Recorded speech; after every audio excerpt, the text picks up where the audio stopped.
Hello, everyone, and welcome to the very first Informed Cities webinar, which is supported by the Horizon 2020 Robust Project, a research and innovation project studying governance arrangements between rural and urban areas in 11 living labs throughout Europe. I hope that you're doing well out there, wherever you're joining us from, whether it be your office, your sofa, your dining room table, your kitchen, or the quietest place in my house, which is the bathroom. We're very glad that you've made the effort to join us today. We know that you have a lot of digital competition these days, so thank you very much. We appreciate it. This afternoon, we're going to be engaging with our special guest, Carolyn Steel, who is a London-based architect, speaker, and author of Hungry City, How Food Shapes Our Lives, and the recently published Sitopia, How Food Can Save the World. Carolyn, I'm going to say hi. Yes.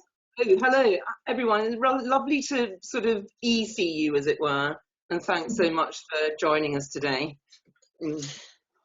Carolyn will be talking today about sustainable food systems, rural-urban linkages, maybe a bit of governance, and because it's frankly unavoidable, how the COVID-19 pandemic is both stressing and celebrating these systems today. I'm Alison Wildman, and I have a very dry mouth, so I apologize for any dry mouth sounds. But I'm an officer with the ICLE European Secretariat, and I will be co-hosting this webinar with my esteemed Robust colleague, Jessica Duncan from Wageningen University. Just to say hello to everybody, it's a pleasure to be here also representing the Robust core team. And Jess and I were going to co-MC in person the 8th Informed Cities Forum, which was supposed to be taking place today in the Palazzo Ducale in Lucca, Italy. But instead we're sitting in Germany and the Netherlands respectively and trying to glean some of the best fruits of our work from the canceled conference. For this webinar, I'll start the session and manage any unforeseen technical difficulties like the chat function. Jess will moderate the question and answer session after Carolyn's talk and help me with these technical difficulties. We're going to hold all of your questions until after Carolyn's presentation, but you can ask a question at any time using the questions dialog box, which many of you have already found. It should be over on the right-hand side if you haven't found it already. Jess will monitor and curate these questions as they come in, and if your question or questions are selected, she'll ask you to unmute yourself, turn on your webcam if you have one, to ask the question to Carolyn personally. And if you have to leave the webinar before your question is called, don't worry. If it's a really good question, Jess will read it out loud and it will forever be part of the recorded webinar. And you can listen to it later when we post it on the Rural Urban Europe website or the Informed Cities website. As a special participation bonus, we're going to have a drawing for a signed copy of Carolyn's new book, Sitopia, plus some other fun prizes. So everyone who asked a question will be entered into the pool, and we'll randomly choose the winners after the webinar. If you win, we'll inform you through the email address you registered for the webinar with. Carolyn was supposed to be our keynote speaker on the second day of the forum. And because the conference was built around rural-urban linkages and governance topics, we had initially asked her to develop her keynote to reflect on a question she asked at the end of her TED Global talk in 2009. She had just finished showing one of Ambrogio Lorenzetti's masterpiece fresco panels called The Allegory of Good Government. And she talked about the relationship between the city, the urban, and the country, the rural, stating that if the city takes care of the country will take care of the city. And then she mused out loud, what would Ambrogio Lorenzetti paint if he painted this image today? What would an allegory of good government look like today? We thought it would be an interesting question to reflect on, not only because it was timely, but because we were all going to meet and talk about this in Tuscany, in a palazzo filled with frescoed walls, similar to the ones that Lorenzetti painted in the Palazzo Pubblico in Siena, which is just 120 kilometers from Lucca. We were going to be literally standing in the landscape he painted over 680 years ago. But we're not standing in this landscape today, and so we wondered if it was really relevant, but we all, the entire world, are in the midst of a public health crisis with COVID-19. And so instead of asking Carolyn to completely rework her talk, we asked her to try to also reflect in real time on how the pandemic experience can offer opportunities to make real and lasting change for truly sustainable food systems. In my copy of Sitopia, there's a beautiful pen and ink drawing on the front sheet. It's called An Allegory of Zootopia. I'll get to it. Which I've since learned was drawn by Carolyn's talented friend Miriam Escofet. I also learned that the origin of this drawing came from this, a boldly rendered schematic of the scales of Sitopia drawn by Carolyn in 2011. I can only see the pajama poll at the moment, so I don't know whether everyone else is seeing the right things. There we go. Okay, there we go. There we go. We're all back. Okay. So let me go back and let everyone can see it, I guess, now. This is Carolyn's schematic of the scales of Sitopia, complete with Faceless Cook. So Carolyn, all teasing aside, we are so grateful that you've agreed to give your Adapted Informed Cities Forum keynote in the face of a global pandemic, in a format we're all trying to get comfortable with, not in a palace, but in your home, in the comfort of your own pajamas. You are talented, funny, and a brilliant writer, and I can't wait to hear if An Allegory of Zootopia is indeed what Ambrosio Lorenzetti would have painted today, as well as the rest of your reflections in your much anticipated presentation, Sitopia, Rethinking Our Lives Through Food. And without further delay, I'll give the virtual floor to you for the next 45 minutes. Thank you very much. Thank you very much, Alison. Well, it's great to actually have these pictures up, because the picture on the right, which I drew in 2011, is the drawing from which the books that I've just published, Sitopia, came from. And it was literally a drawing in which I was trying to work out where food sits in our lives. Basically, you know, it sits at the center of everything, because we all have to eat every day. And you know, that drawing really became the sort of the plan through which I drew a section from a plate of food out to the universe, basically trying to ask at a series of scales, how can we use the thens of food to ask what is a good life? So that was really the project of Sitopia. And I'm going to share my screen with you now, and I'm going to turn this into a presentation and try to answer that question of how we can rethink our lives through food. And that's in the wrong place, so I'm going to have to come out of that. Sorry about this. That's right at the end. And show. Try again. Get rid of that. Leave the webinar, no. But I need to sort of hide that control panel thing, and I don't know how to do that. It's not showing for everyone, so it's just for you. So if you can manage with it there. Okay, fine. All right. I'll make it smaller because it's kind of in my, okay. Okay, I've dragged it off my screen. Yes. So how can we rethink our lives through food, and indeed through C19, which has just come up on us like a steam train? I love this image. It's an image that I first encountered when I was an architecture student, and I remember looking at it and just thinking what a beautiful image of the city and the countryside it was. And I guess I looked at it for about 20 minutes and then left, and it never occurred to me in all the time I was looking at it that this image is actually about food.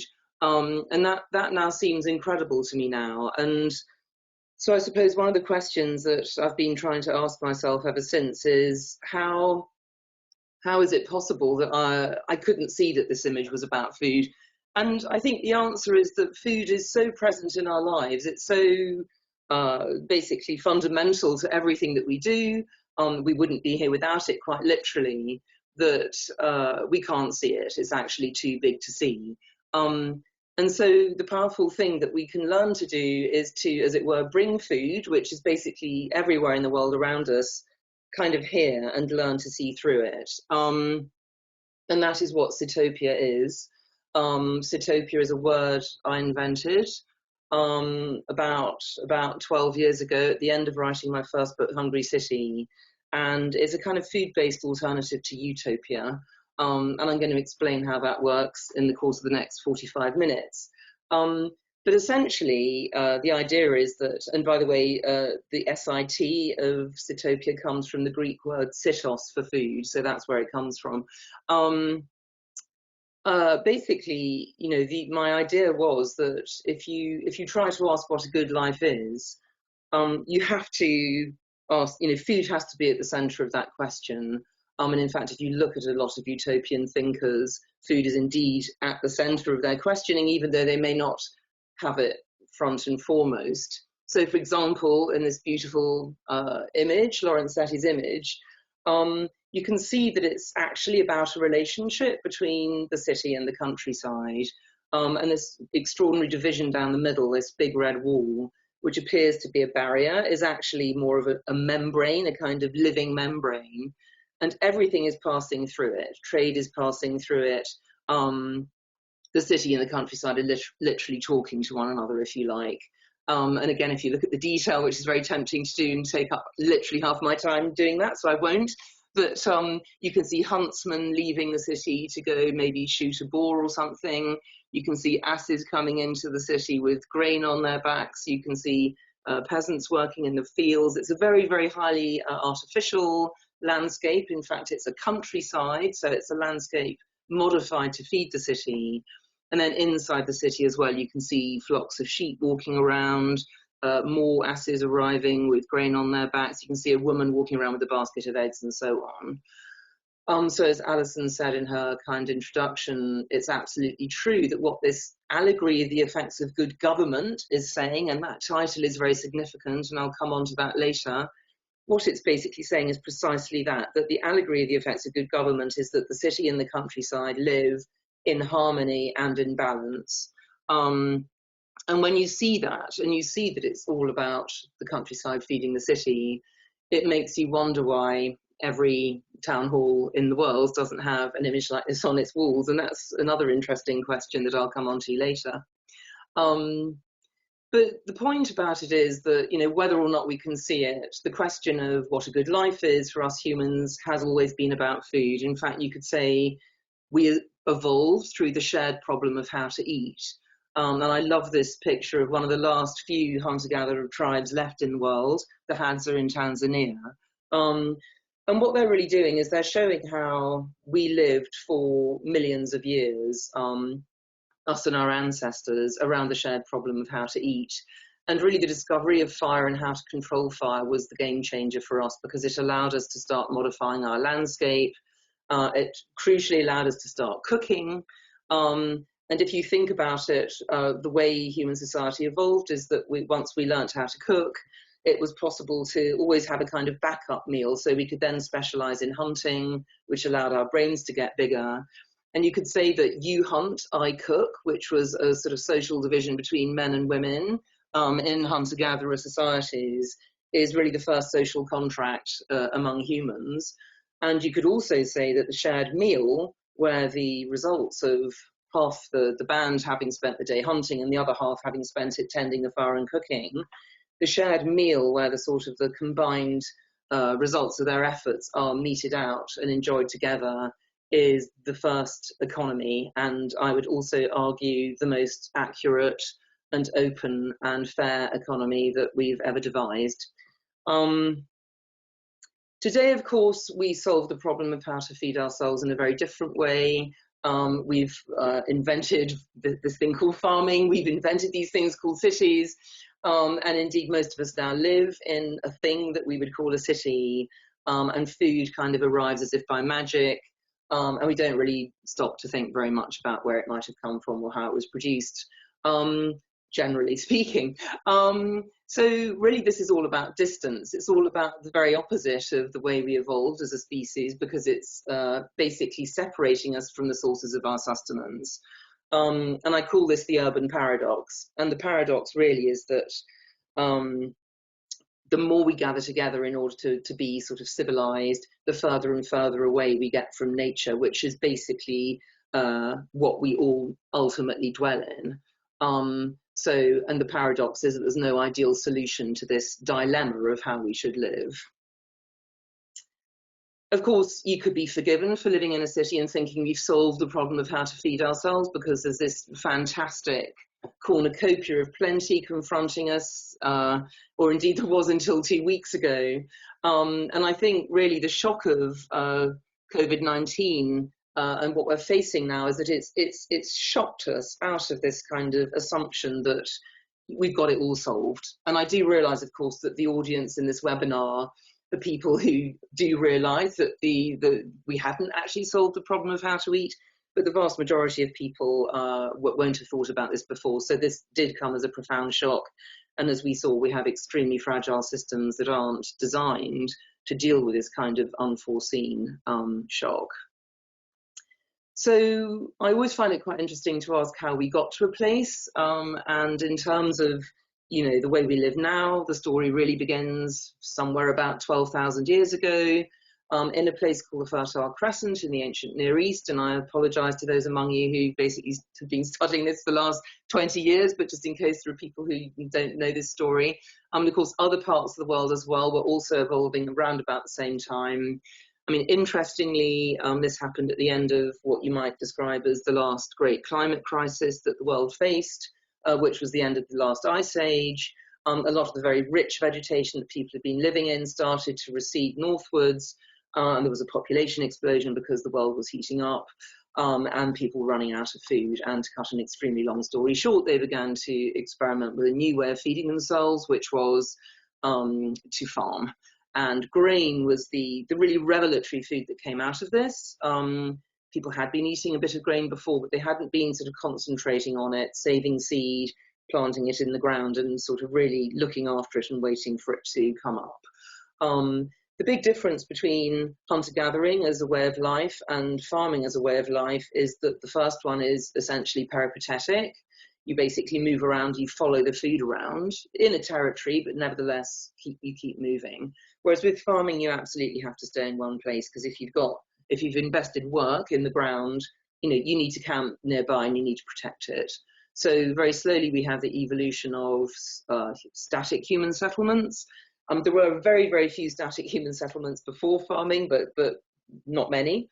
But we see up the eastern coast of the Mediterranean a big sort of development of these static farming settlements.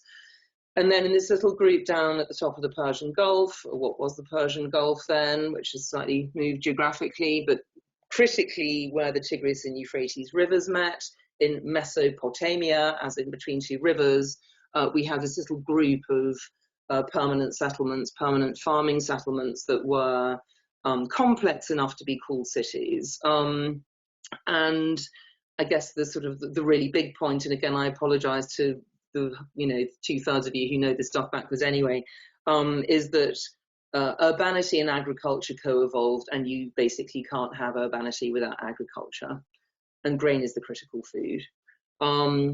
And if we look at what those early cities were like, we notice already some very interesting things about them.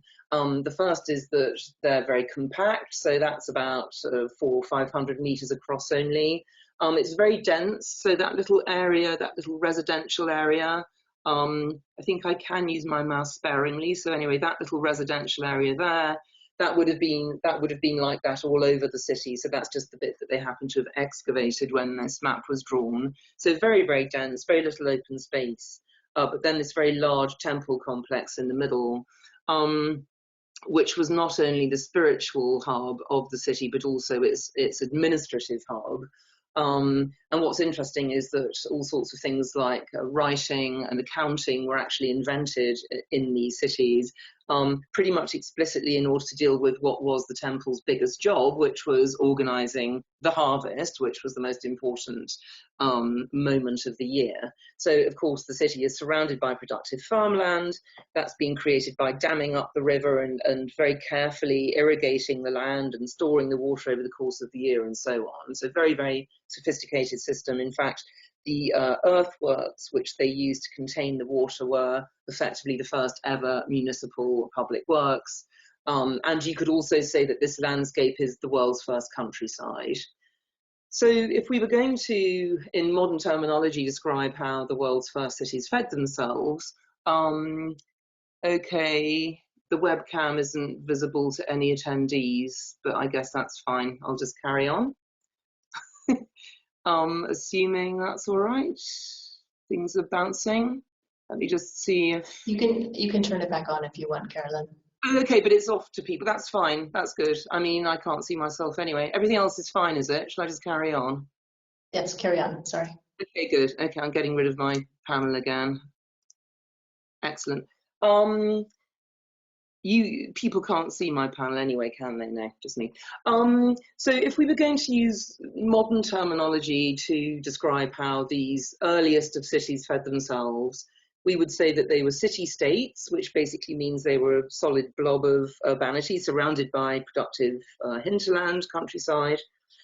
And in the middle, they had a large, we would probably in current terminology call it a large centralized food distribution hub, in essence. And this was an extremely successful model that was replicated all over the world. I mean, effectively, all ancient cities had some kind of version of this. And of course, Athens was also one of these. The polis of Athens was actually a city-state. And that was where, obviously, people like Plato and Aristotle, the first people to really address themselves to the question of how we should live in the West. Actually, you know, their experience was that of a city-state. And it's quite interesting that Aristotle, who that is in the middle there, Aristotle calls us political animals.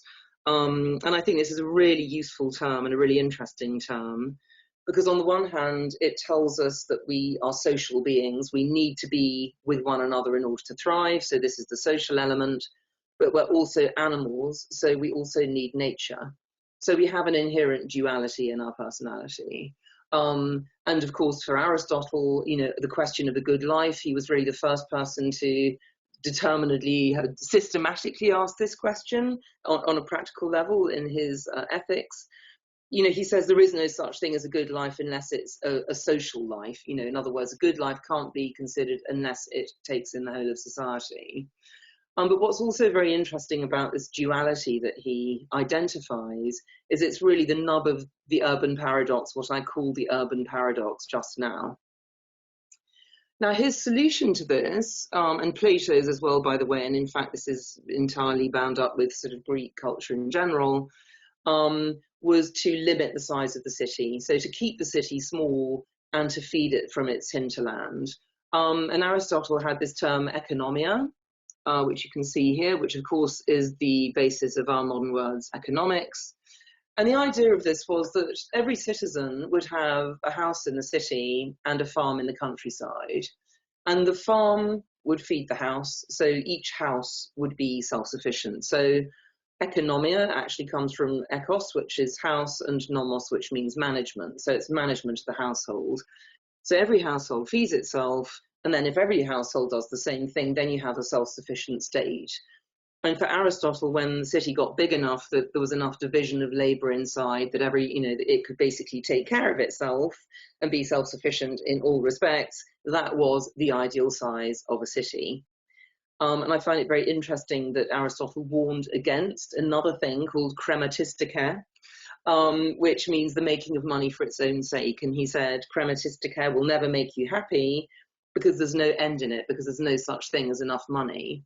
Whereas with economia, there is such a thing as enough. There is a perfect balance to be found.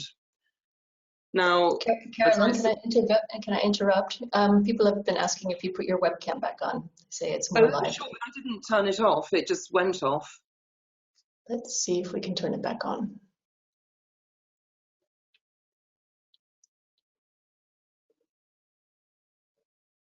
Should I be hitting the thing?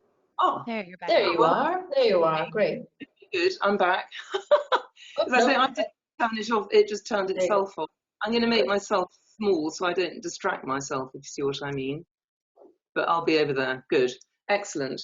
So you can just see my presentation and me somewhere now, can you? And that's what people would like. Is that right? Mm-hmm. Okay, excellent. Is it still working? Yes. Still working, good. Okay, fantastic. I'll carry on. So All ancient cities followed this model until this one came along, which notoriously bucked the trend. Rome had 1 million citizens also by the 1st century AD. So I was actually going to chuck a little question out to the audience at this point, which was to ask how you think Rome fed itself. And I guess if you maybe write an answer in the questions, then Jessica or Alison could read out the first correct answer because they know what the correct answer is.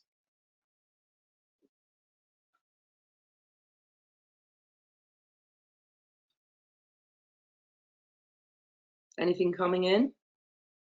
Carolyn, I'll just read to you. Mm-hmm. I just also put food in my mouth, classic.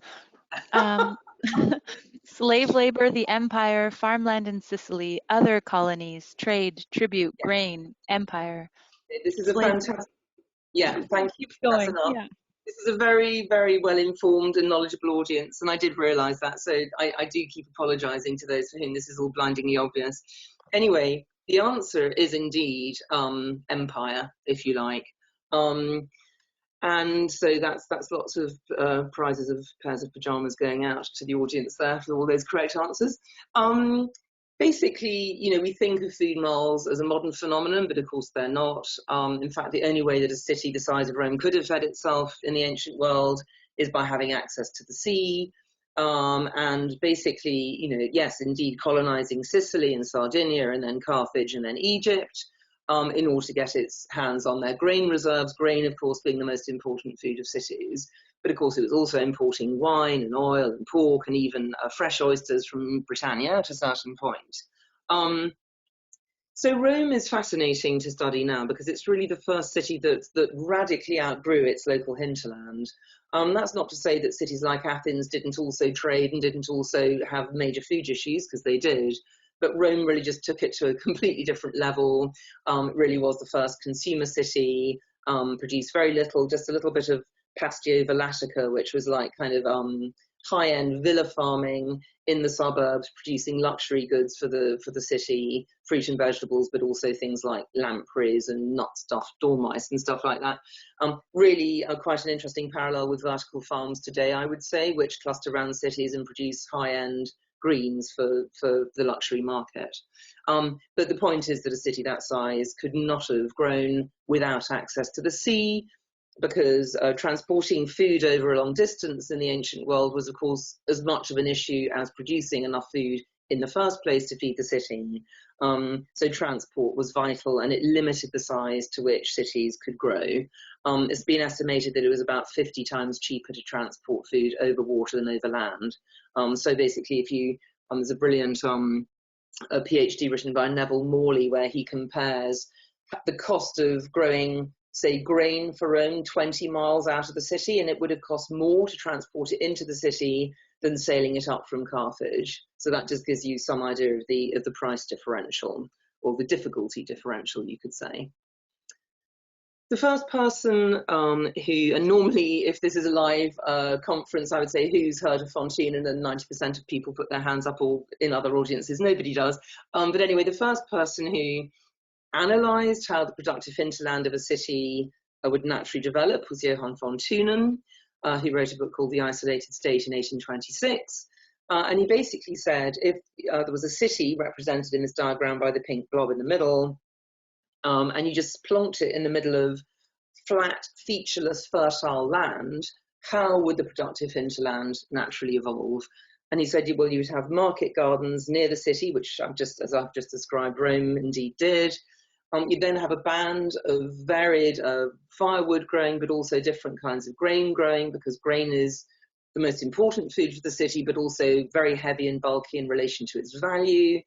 And therefore you can't transport it in from too far away because it just won't be worth it, basically. It'll be too expensive. So this basically limits the size to which the city can grow. And then beyond that, you have livestock production, because the animals can provide their own transport into the city. The only concession to geography that he made was to say that if the city was on a navigable river, then all of those bands could be a lot further away from the city, because you could just transport the food to the river and then get it into the city much more easily by river. Which actually brings me to my second quiz. of the day, and indeed final quiz, I should say, before you start despairing. Here are two pictures of London and Paris, the two main ports of both of those cities, so on the Thames and on the River Seine. And, you know, I'm not asking for sort of architectural detail or anything, but can you just jot down to Alison, you know, a key difference you can see between these two images?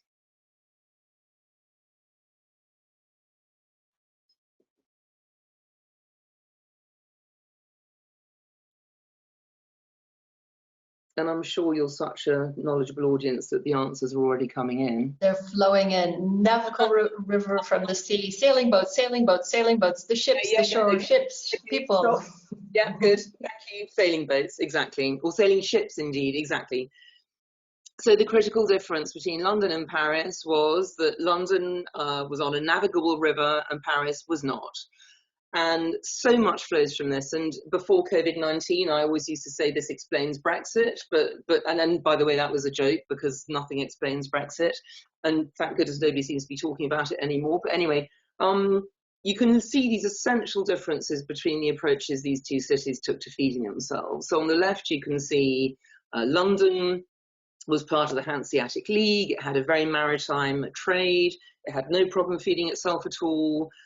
English kings and queens never got involved in feeding the city, and it was just a massive trading capital with access, as Rome had had, to the whole of the Mediterranean and the Baltic and so on.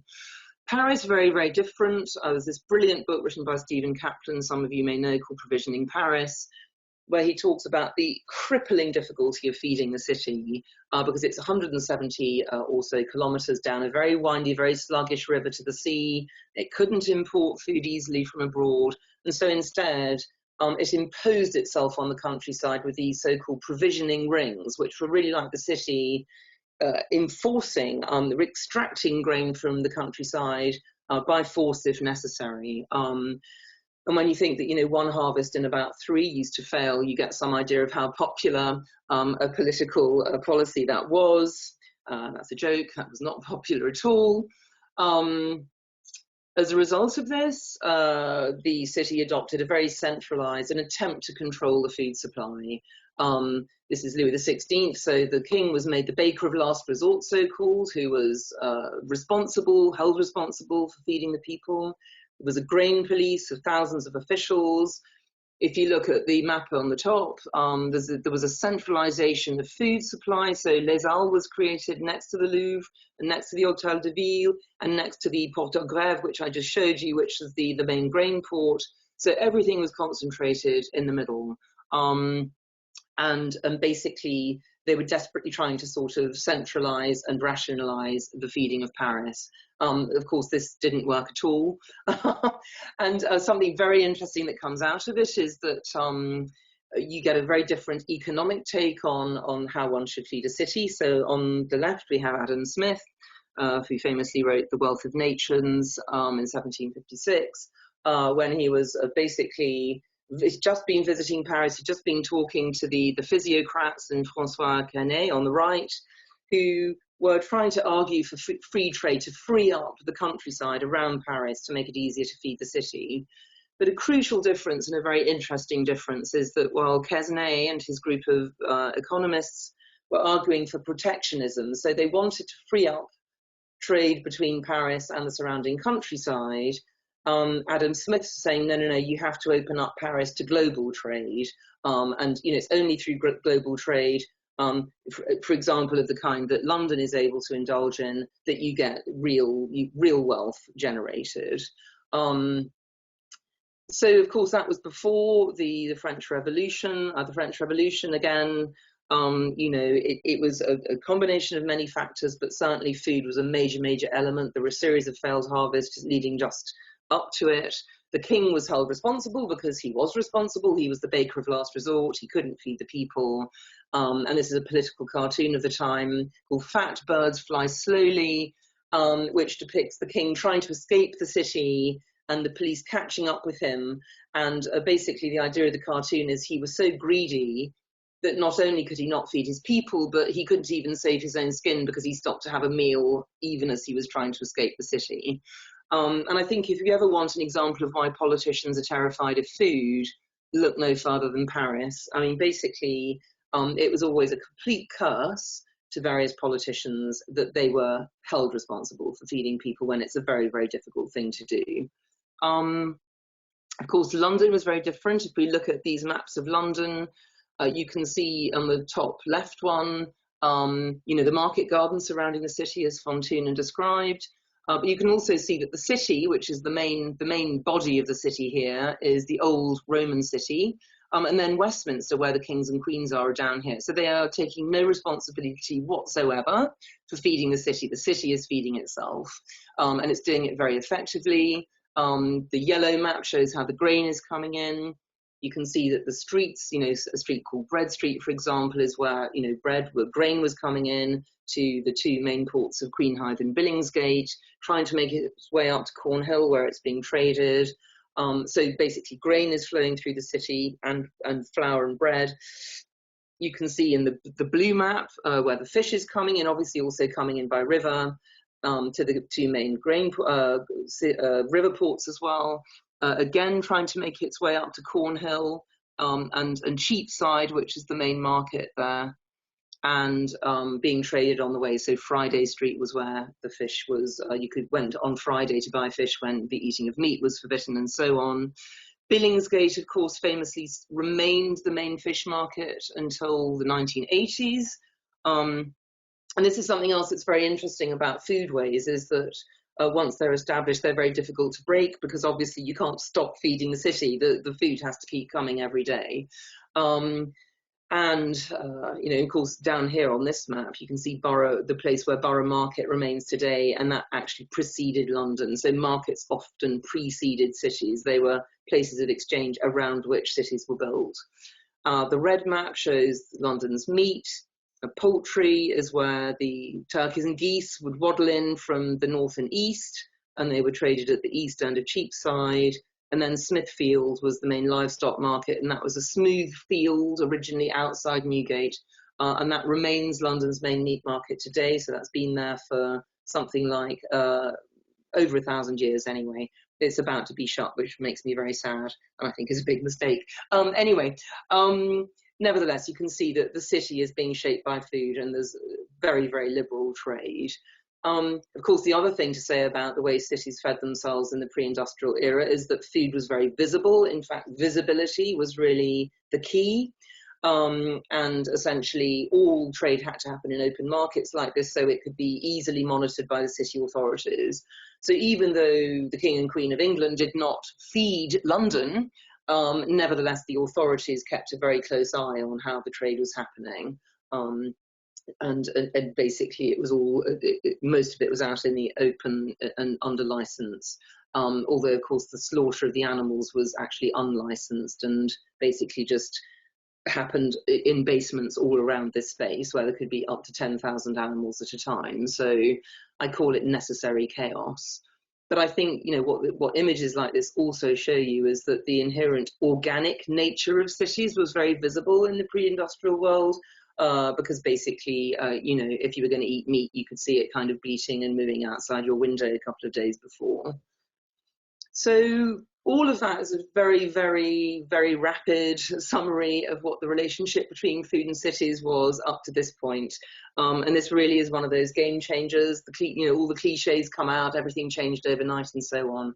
But with the arrival of railways, obviously, I call it goodbye geography, because basically all the difficulties that cities had in feeding themselves evaporated more or less overnight. For the first time, it's possible to transport food rapidly over long distances and therefore keep it fresh, so you didn't have to walk the animals into city. You can see some cows hitching a ride on this railway, which is the first commercial railway ever built, Liverpool to Manchester. Things like milk could be brought into the city fresh. Railway milk was one of the first high-end kind of, high profit foods that the first major supermarket in Britain, Sainsbury's, made most of their profits on, for example. But it really does change three key things fundamentally. The first is that cities up till now have been limited by geography, and now they can pretty much grow any size and any place. The second is that they basically city authorities, who up to now have been taking care of the food system, wipe a collective brow and think, thank goodness we don't have to worry about that anymore. And the third thing is that food which has been visible, it's been in the middle of the city, in the market and so on, becomes invisible. And these are major phenomena that have huge implications that we're still dealing with. So here's an example of urban sprawl. This is London in 1840. It's barely grown bigger than the medieval city. And when the railways come, it very, very rapidly becomes a large metropolitan splurge. Of course, the agricultural landscape is also transformed. So within a decade, for example, the American Great West goes from being grassland inhabited by Native Americans and about 60 million bison, they reckon. There's a shooting spree with machine guns off the back of railways. And that's just a pile of bison skulls. They didn't really eat the meat or use the hides much. They just got rid of the animals and then created this monoculture, which created effectively the world's first global grain glut. There was more grain than they knew what to do with. So somebody came up with the bright idea of feeding it to animals. They had, in fact, fed grain to animals before, mostly pigs and mostly in Cincinnati. But the railways made it possible to really ramp up this effort. And Chicago became the main center of cheap meat. And so sort of Texan Longhorn, which had been driven up with all the great cattle drives and so on, were driven up, but then they were finished in pens in the stockyards on grain, which then the problem that the meat packers had was how to get this fresh meat to the East Coast, which is where the main markets were for it. And they came up with the idea of, they really effectively built what we would now call a chill chain. So they came up with the idea of hanging ice at either end of the railway carriage and hanging the meat carcasses in the middle. And that made it possible to transport the meat fresh, quote unquote, 1,000 miles to the East Coast, where they set up these little sort of advertising booths and they undercut their rivals because they could, of course, sell their food a lot cheaper because it was being produced in bulk. And they undercut local butchers and so on who had slaughtered their own animals on site. And so that was really the beginning of the corporate takeover of food and this idea that big is beautiful, and ownership of the chill chain and of logistics in general was essential to the feeding of cities. So the power has really now shifted away from politicians to the industry. Of course, this wholesale transformation of the landscape didn't have no consequences. It had massive consequences, including the famous Dust Bowl, when after a series of very, very hot, dry summers, basically the topsoil of what had been stable grassland now being farmed with annual crops effectively blew away. So this was the beginning of a massive discussion that still rages today, which is basically between the organic lobby on the one hand and the industrial lobby on the other. Of course, you know, what you see up the left-hand side here is Justus Liebig, who was the brilliant German chemist who first worked out that, you know, there were certain nutrients that plants particularly needed, such as N, P, and K, nitrogen, potassium, phosphorus. And, you know, this idea that by chucking chemicals on the land, you could basically farm much more, quote unquote, efficiently by having monoculture. And the Haber-Bosch process, which is basically the process. This is actually normally my other quiz, but I've sussed my audience out now. I bet most of you already know what this is. But anyway, a means of basically artificially fixing atmospheric nitrogen, which then allows you to make nitrogenous fertilizers. So it's estimated that somewhere between 40 and 50% of the global population now are fed on food that's been grown using fertilizers that use this process. On the other hand, we had characters like Albert Howard who were arguing that no, this is a disaster. It has to be about the living soil, and basically the basis of plant health and vibrancy is all in the living soil. And basically you have to work with it. And by chucking chemicals on the ground, you actually kill the microorganisms that have a very sophisticated inner life that basically give plants all their nutritional value and their ability to fight disease. Now, what's interesting is that, by the way, Alison, I should ask, how much longer have I got? Because I can see the clock's ticking on. I would say about 10 minutes, 10 to 15 minutes. I'll go rapidly. I mean, I am going really rapidly anyway, but I'll go even more rapidly. So ironically, Howard was winning that battle, but then the war came along, and the war was all about quantity of food now, basically. So the chemical argument won. Farmers were told to plough up all their hedgerows and stuff, and it was really the big shift away from organic farming and small-scale mixed farming to large-scale monocultural chemical farming. After the war, of course, you know, the big transformation in cities happened first in America and then elsewhere was, you know, people buying cars, starting to grow, build cities on, by the way, primary farmland, like the image top left, which essentially, you know, you struggle to call it a city. If you think about, you know, the first cities, which were very, very compact areas of vanity, this is really the opposite. And then the invention of the mall, which is basically like the city market, but repositioned out of the city completely, that you drive to and walk around in eternal springtime because it's got air conditioning. And you drive in your car, you go and get food, which has been denatured because now logistics, everything's about logistics. So the food's been kind of packaged and rendered inert so that it can sort of live on the shelf or in your house for months. And she just went out for a pint of milk and she's come back with all of this stuff, and a lot of it's going to go off or not be eaten. So it's sort of really the beginning of our very, very distanced relationship with food. Another outcome of all of this is basically the creation of food deserts within cities. So this is a map of New York. The red bits are basically areas where you have to walk more than 200 meters to get fresh food. So basically this city is no longer being fed. Basically the food is going to where the rich people are. Of course, we're very familiar with this phenomenon. On the left is a dark kitchen. So, you know, companies like Deliveroo, where basically you just lie in your pajamas and order up, you know, Thai curry at 2 a.m. if you feel like it, fondly imagining somebody in beautiful chef whites is kind of, you know, beautifully cooking this, but actually it's people, you know, virtual slave labor in these kind of dark kitchens, so-called.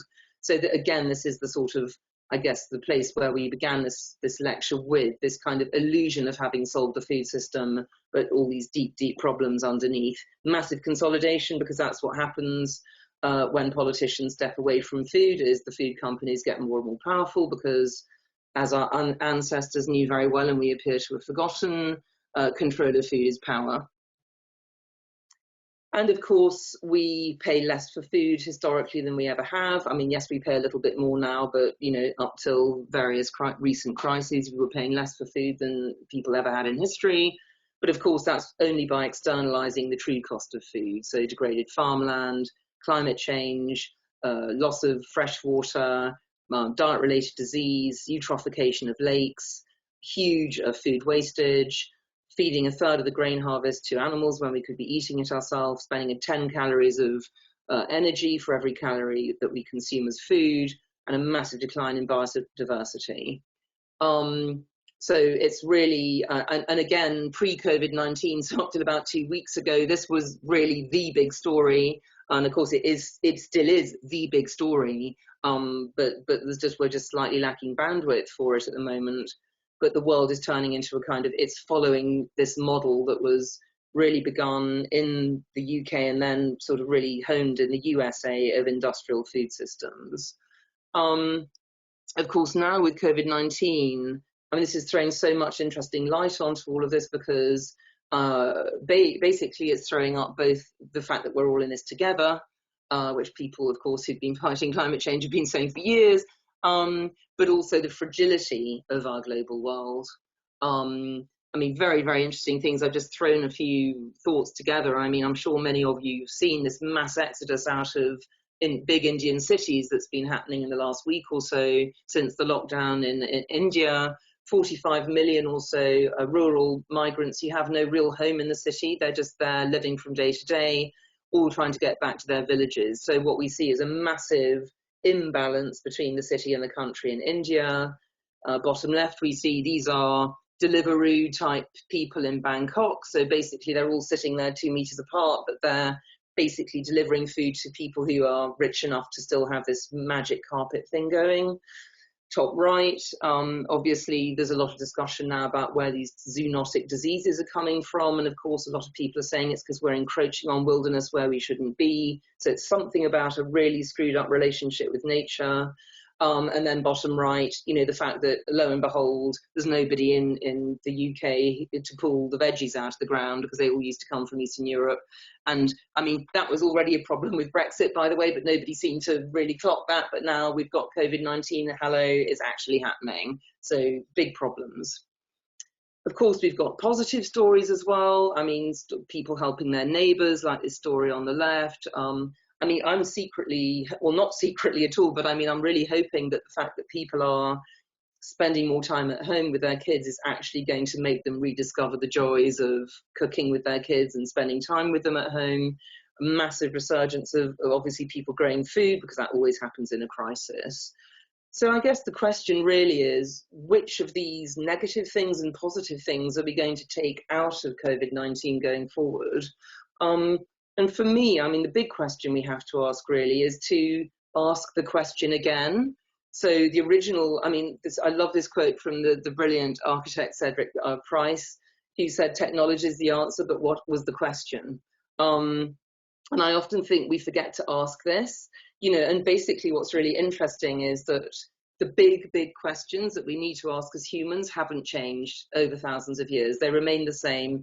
We need to be fulfilled. We need to eat. We need safety. We need one another. We need nature. And how do you configure the world so that you can satisfy all of those things?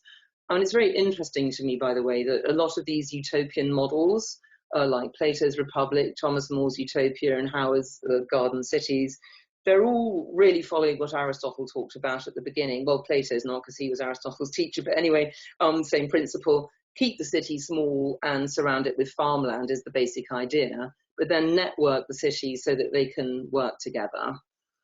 So we've been on this journey through technology. We've moved from living in nature to living in cities. We think of this as progress. But of course, even before COVID-19 hit, we realized that we were running into problems, because there's a point at which you can over-evolve. Out of this, we had these competing paradigms. So on the left, you've got a gorgeous-looking student drinking Soylent. I'm sure many of you have heard of this, the kind of the food substitute, where basically, we're going beyond food. We're just going to solve, hack the food problem and just lead beautiful lives. And on the other side, people say, no, we've actually got to get back to making stuff with our hands and to craft and so on. And of course, he's come out of competing philosophies. So on the left, this is Rob Reinhardt, who invented Soylent. And he's completely extraordinary. I mean, he is a philosopher, and he comes up with these amazing things.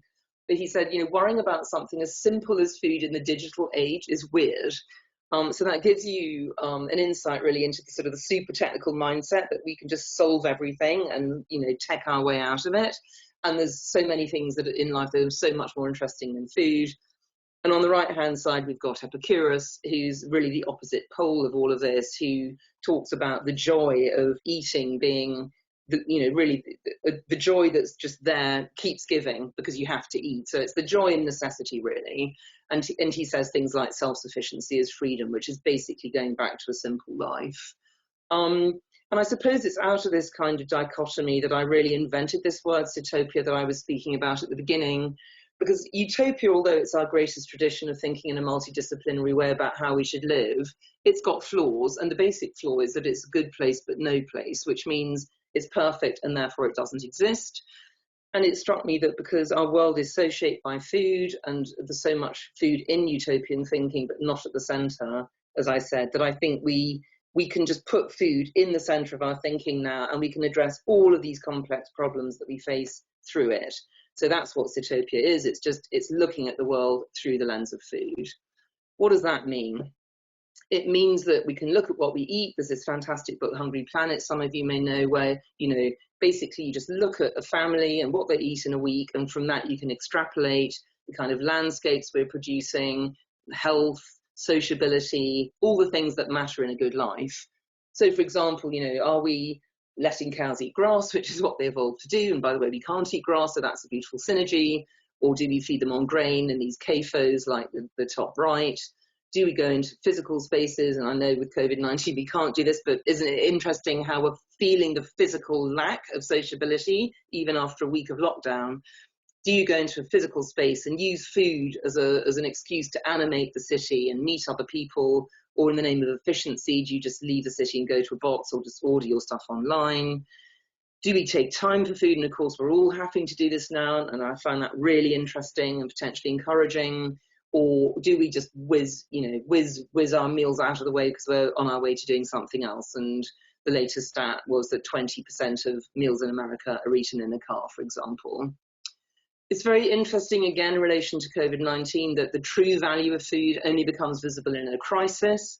So London during the war, Havana after the fall of the Soviet Union, Detroit after the cars leave. There's an amazing resurgence of food growing, food sharing, and so on.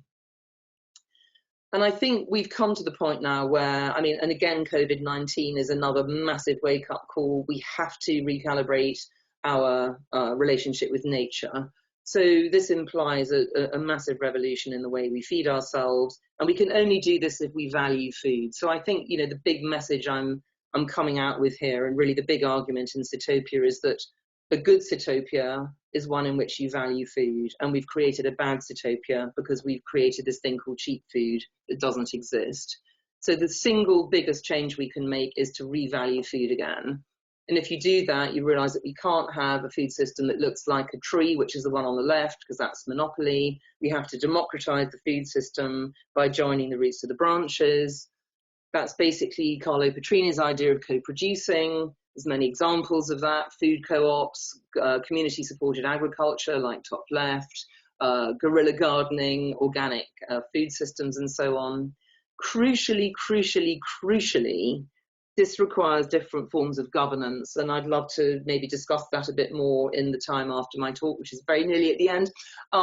So I'm very interested in polycentric governance and nested governance. This comes out of ideas of Eleanor Ostrom's work on managing the commons, which I think is super interesting. I also think it's really interesting that basically you can put food in the heart of all of the UN's development goals and address all of them through it. It really is the super connector. But we need much stronger global governance to do this. Maybe this is something else that COVID-19 will help us see. I think we've entered a neo-geographical age. This means that we've had basically 2 centuries of pretending geography didn't exist because that's what the railways allowed us to do. Now we've hit the buffers, if you like to use a railway term. We have to start interrogating the land again and living according to what the land tells us and suggests. Of course, this is not a new idea. This was Patrick Geddes' idea. Cities in evolution more than a century ago. Architects like Vernon Viljoen are talking about bringing the countryside back into the city with a continuous productive urban landscapes. That's what sea pools are. Seeing what the latent productivity of a city region is, and seeing how that can then be reconnected with the city, like the example of the work by Urban Design Lab, and MVRDV's work in Almere, basically sort of developing a city region where you deliberately juxtapose food production, industry, and living. We need to incorporate food at the heart of our planning and thinking again. So urban growing, this is Ben Flanner on the top of the roof in New York, embedding it in governance. So the Toronto Food Policy Council, for example, farmers markets, we know about patchwork farms. So you can't grow all of the food for a city from within it because that is the urban paradox. But nevertheless, it's very important to grow what you can. And again, this goes back to the Von Tunein model of fruit and veg really being appropriate, and maybe some animals too. Food hubs, and of course infrastructure, critical infrastructure like local abattoirs. Critically, we need to rebalance the urban-rural relationship. And in fact, just to go back 2 slides and just to say something really important, sorry, my formulation for this is maximizing the urban-rural interface. So it doesn't have to be a fried egg like a city-state with the yolk in the middle and the countryside around. It can be any shape and at any scale. But it's having urban and rural, city and country, social and nature close together, because as political animals, that's where we need to live, because we need both, as I was explaining earlier. So a rural renaissance, we have to go to regenerative farming. I think this argument's over. We need land reform to do this. We need to rethink the whole way we inhabit the land. Some very interesting ideas by Peter Kropotkin, for example, who was a key influence on Ebenezer Howe's Garden City, in which indeed Almere Oosterwald is largely following. And more people on the land simply. We need more people farming, but of course, and looking after the land, if you value food and you pay farmers, then more people want to farm. It's a total illusion that everyone wants to live in a city. We know this. It's not the only good life out there. And we have incredible wins. People forget this. If you value food, I mean, this is what British cheese looked like in 1970. I remember it well. It was yellow and it came in brise blocks. Now we have more artisanal cheeses in France, which is crazy. This is what can happen when you value food. You get a good life out of it. Going back to one of my original slides, it's always been about food. We evolved through the shared problem of how to eat. Our joy comes from sharing food. We know how to share food. We share food really well. We share through money really badly. So we need to go back to valuing food, which means paying the true cost of food and putting it at the heart of our economy. A good society is one in which everybody eats well, and it really is that simple. That's where we have to get to. Yes, this means that some people need to be paid more. So, I mean, that's always the argument. Oh, if you pay more for food, people will fall into the breadline. Yes, but that's the problem. Poverty is the problem. We have to solve that. So it's about seeing the world through food, using food as a lens to look at all our connected problems, but also all our connected opportunities, and seeing them in a way that is both as complex as life itself, but also as simple as a plate of food in front of you. So really, with food, we can go from a plate of food out to the universe and address all these problems together in a way that not only is more sort of holistic and connected than any other way that we can do, but also brings joy. And these are the two books that I've written on this subject, and there's 20 years worth of thinking about these issues in there. So you can take the slow road rather than this gabble that I've just shared with you. But thank you very much indeed. Over to Alison and to you. Thank you very much, Carolyn. That was wonderful. Sorry we had to speed you up, but I think Jess is going to take maybe a few questions. We have a few minutes to take some questions and engage the audience. I see lots of good ones coming in, but she's going to be the decider. They're coming in fast and furious. So thank you to everybody who's been sending in questions. At one point, we had up to 287 people on this webinar, and everyone being very, very complimentary. So thank you for that presentation. We have everyone from Scotland, England, Wales, Portugal, Netherlands, Canada. It goes on. So welcome. Fantastic. Yeah, so I'm going to ask Isabel Ordonez to put on her mic if it's possible. Isabel, are you there? I'm not sure. We were hoping that people would be able to ask their questions with their mics and cameras on. I don't know if one of the organizers is able to find her in our list of attendees, but maybe Isabel, if you don't mind, I'll ask your question to keep things moving. Isabel asks, she says, co-production is a common theme to other goods like energy, for example. Do you see synergetic possibilities of linking co-production of food to other types of distributed generation? Yeah, absolutely. And by the way, I mean, one of the many things I should have said is that for me, I'm not saying that everything is only food and food is the only thing. Of course not. I'm just saying food is the most connected thing. So for example, energy is in food, but food is not in energy. You know, so whenever you say the word food, you're already saying the word energy, because there has to be energy to produce food. So yes, absolutely. I think there's many synergies. And, you know, for example, you know, I've heard of villages, you know, who've come together and got their own wind turbine, for example, you know, so they're already making their own energy. Of course, you know, many farmers have got sort of aerobic and anaerobic digesters that they're using and collecting waste and so on. So the energy cycle, and, you know, even in the Von Tunein model, if you think about it, you know, there was a ring there saying firewood, you know, so energy's always been, of course, it's our other great need. And there are many sort of synergies and trades-offs between food and energy. So that's a really important point and very good one to make. Great, thanks. The next question comes from Peter Oosterveer. Peter, are you able to turn on your mic? Let me see if I can do it. I can maybe turn it on for you. Peter, your mic should be on. There we go. Yeah, okay. Thank you very much, Jessica. Thank you, Carolyn, for a very nice and interesting presentation. My question is, there's quite a clear European or Western bias to that, but I'm involved in research in developing countries, and I'm thinking on what would your view be on issues of mega cities like Lagos with 21 million people, many poor, not functioning municipal authorities, infrastructure that's not working. Well, that's a very clear example, but there are, of course, many other mega cities around the world, increasingly in developing countries. So that's, I think, a big challenge.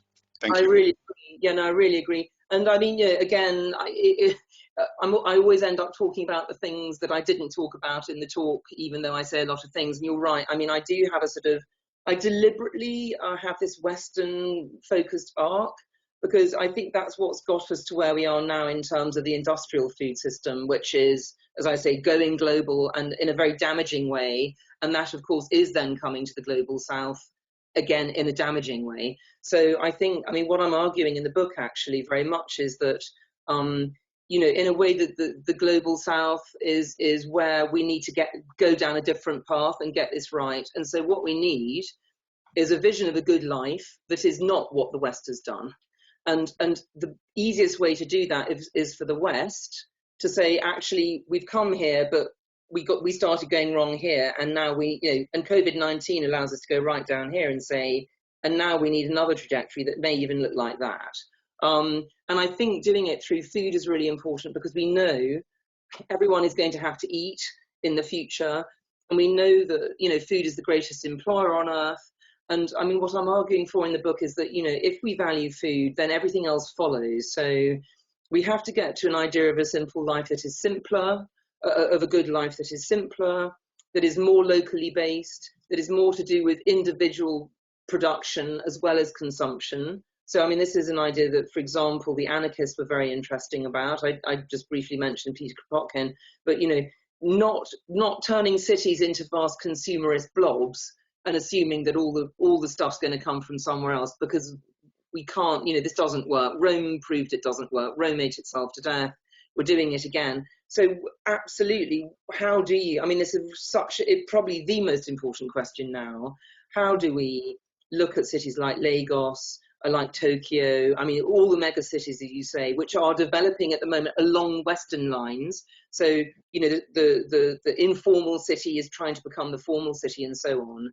And I'm saying we need to sort of, right now, we need to establish a different urban-rural balance, because a lot of people are coming into the city because they have no choice. You know, a bit like those 45 million people I just showed who are just leaving, you know, in big Indian megacities, because actually they still live in the countryside, but they can only get work in the city. So I think we need to re-energize the rural economy. And I think we need to rethink cities so that rurality comes back into the city as well. So if you like, you parcelize megacities, you turn them into you know, you change the patina and you change them into more self-referential regions within the megacity where local productivity can take place, which again is the sort of the Fields Factories workshop idea. But it's kind of going to a level where individuals and individual groups are doing more producing and consuming in a locality. That would be my instinct, and that's what I've argued in the book. But, you know, I mean, I'd be very interested to continue this conversation, by the way. So I should also say, as of about 3 weeks ago, I have a website. And if you would like to talk to me some more, do get in touch with me on the website. It's just carolynsteel.com. And we can have that conversation. It's super important. So thank you for the question. Yeah, thanks, Carolyn. I'm going to ask now Anna Correa if she's available to ask her question. Anna, your mic is now unmuted. Hello, can you hear me? We can. Yes. Hi, nice to meet you. Well, thank you, first of all, for your lecture. It was very inspiring. I am a student of international relations in Brazil. And writing my thesis about food and humankind relation with nature in general. If we think that food is the first way that humanity started to control and dominating nature, My question is, thinking about the origin of diseases like Ebola, SARS, and H1N1, bird flu, and corona, what does it reveal about our historical relation with handling food in general? Sorry, Carolyn, I'm just going to say we have 2 minutes left on this seminar, so What, I on the know, whole? impossible task. Well, first thing to say, look, just send me a message and we can carry on this discussion in longer time. But anyway, I think it's a super interesting question because it's all about balance. So, and I write about this at length in the book as well. It's basically about, you know, in order to, as Wendell Berry said, for example, you know, in order to live, we have to impact nature to a certain extent, but it's all about finding a balance. And I think what happened at a certain point in our development is we forgot the balance bit. You know, so we've got so much technology now that we're beyond nature. Nature's over there and we're over here. And this is when the real problem started. So we have to rethink our relationship with nature and reestablish that balance. But yes, it's a long conversation we can have maybe in longer time if you email me or if you get onto my website. But yeah, I think that is the wake up call that we have to recalibrate our relationship with nature. Yeah. Very important words for us to end with. I'd just like to see if Allison's going to be coming back to close off this webinar. I am. Thank you very much. I'm so sorry that we had to cut everyone short. I'm going to come onto the webcam as well. There are lots and lots of good questions. So what I would propose to you, Carolyn, is that we actually try and nest and cluster them and maybe answer them offline in a blog post or in something that we can put on our website. We are going to record, this is being recorded, so we will definitely show the webinar, and we were wondering if you would also be willing to share your slides as well. So we can create a package of materials for people. There were some lecturers who are interested in sharing this with their students. There are people who are working at cities who would like to share it within their cities. So what we can do is take all the questions that people have asked and cluster them and work through some of the answers, and then we'll present back through our various websites, if that's okay with you. Yeah, that's fine. I mean, I just spent 8 years writing a book, and I really want dialogue now, so I'm really up for it. Great, fantastic. Good. Then, thank you everybody out there. Thank you for your time. We hope that you're staying safe and well and happy. Sorry, Alison, I just wanted to say thank you as well to you and also to everyone for joining. It's been really, can't see you, but it's lovely to know you've been there. It's a very weird experience, but thank you everybody. We know you have lots of digital options, so we appreciate you tuning in today. We'll be in touch through our distribution list, and you can always find us on Twitter, Facebook, and our website, ruralurban.eu, for more information. Thank you very much, and everybody have a great afternoon. Thank you. Thanks so much. Bye.